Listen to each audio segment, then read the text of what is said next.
Vaya que extraño poder escuchar esto en público. Después de todo, la música es algo prohibido ahora en este mundo. Parece que fue hace nada cuando aquellos científicos descubrieron que la música estaba relacionada con los males del mundo. Supuestamente porque activa en nosotros unas ondas cerebrales que nos llevan a cometer actos terribles. El nombre del estudio, la verdad es que tenía un gancho bastante interesante. Se titulaba El origen del mal.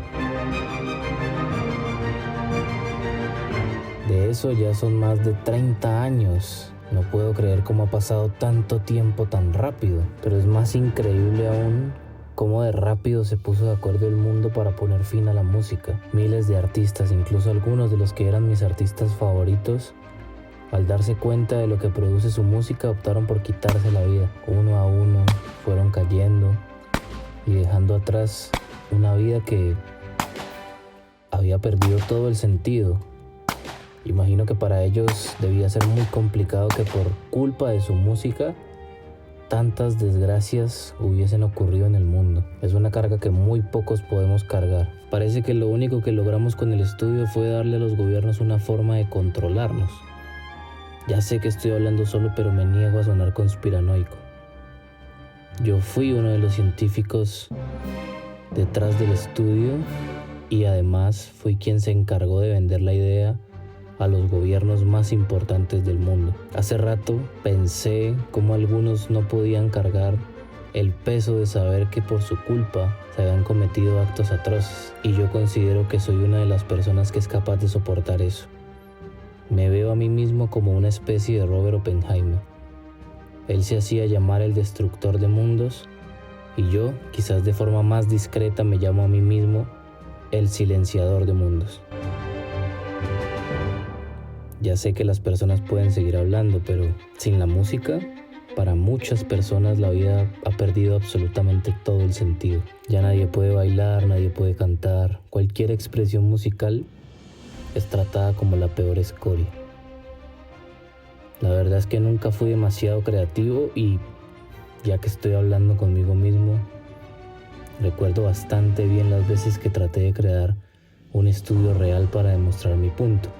Esa idea llegó a mí en algún punto de la universidad. Me parecía que había una relación entre el crimen y el tipo de música que escuchaban las personas. Traté de demostrar mi punto, pero al sentirme tan frustrado, lo único que se me ocurrió fue mentir. Siempre había personas que se salían del espectro, siempre habían puntos cerrados en los datos. Era más fácil mentir y garantizar el éxito de mi equipo y por supuesto mi éxito como líder del estudio. La verdad es que los gobiernos estaban increíblemente desesperados en comprar mi idea, sobre todo los de Occidente.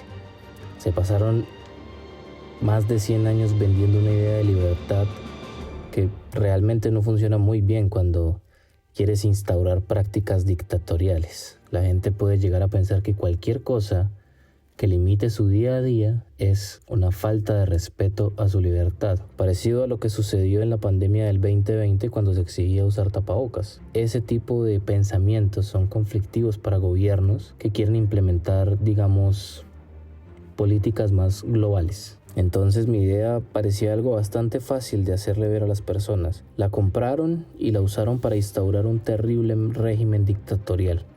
Y como siempre, los países del tercer mundo se apresuraron a copiar las prácticas de las principales potencias del mundo. Y ahora tenemos un régimen dictatorial que es prácticamente global. Las personas ya ni siquiera se atreven a cantar a su Dios, temen hacerlo. Les da miedo defraudarlo por querer alabarlo. Algo que puede sonar bastante ridículo, pero eso es lo que más sucede en esta época. Ha habido ya 3 rebeliones fallidas para querer demostrarle al mundo que la música no es el origen del mal. Sin embargo, estas rebeliones no han dejado más que muertes, personas que creen tener la verdad sobre la música, y ninguno ha logrado éxito. Miles y miles de personas muertas. Miles y miles de personas convencidas de que viven en una mentira, pero nadie con la suficiente valentía para levantarse contra algo que cuanto más pasa el tiempo más evidente parece. Es muy complicado mentirle a tantas personas. Quizás en un inicio funcione, pero entre más tiempo pasa, más difícil es mantener la mentira. Es increíble pensar cómo ha habido tantas muertes de personas que no quieren renunciar a algo que parece tan insignificante, la música. Pero la verdad es que yo tampoco soy capaz de hacerlo.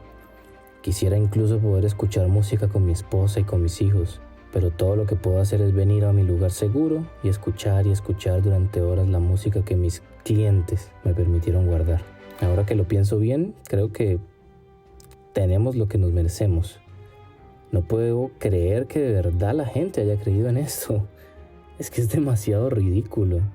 Solo fue cuestión de hacer una buena propaganda en redes sociales, hacer ver como enemigos a quienes escuchan música y resaltar por supuesto la pureza de quienes no la escuchan, empezando a mostrar la música que escuchaban los delincuentes, incluso haciendo ver a algunas personas religiosas como delincuentes o propensas a cometer cierto tipo de delitos por el tipo de música que escuchan, y solo con eso fue suficiente.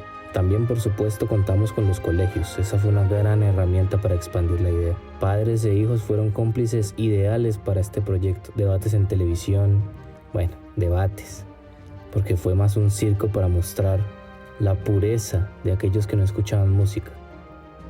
Una serie de comportamientos sectarios bastante bien camuflados en un discurso político a veces hasta emotivo, que convenció a millones de personas que escuchar música era lo peor que podían hacer con su vida. Para ese punto, solo era cuestión de crear un proyecto de ley o quizás un referéndum, pero se optó por un proyecto de ley. Una vez el proyecto estuvo listo, se propuso una transición paulatina y muy suave hacia un mundo sin música, mostrando al gobierno como un ente dispuesto a ayudar a todos los que estaban enfermos de música.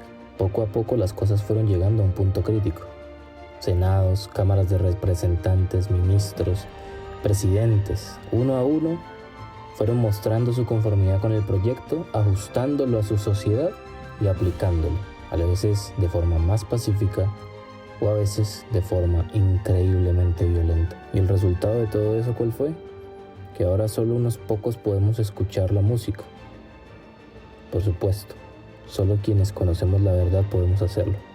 Los demás han encontrado mecanismos para hacerlo, pero son rápidamente sometidos por un Estado completamente dictatorial que es capaz de controlar hasta los aspectos más tontos de la vida de cualquiera. La gente cree que el crimen prácticamente no existe porque la música está prohibida, pero la realidad es que solamente les costó su libertad, y además de esa libertad les costó el futuro de poder decidir sobre sí mismos. Les quitamos tanto que ni siquiera pueden elegir quién es su artista favorito.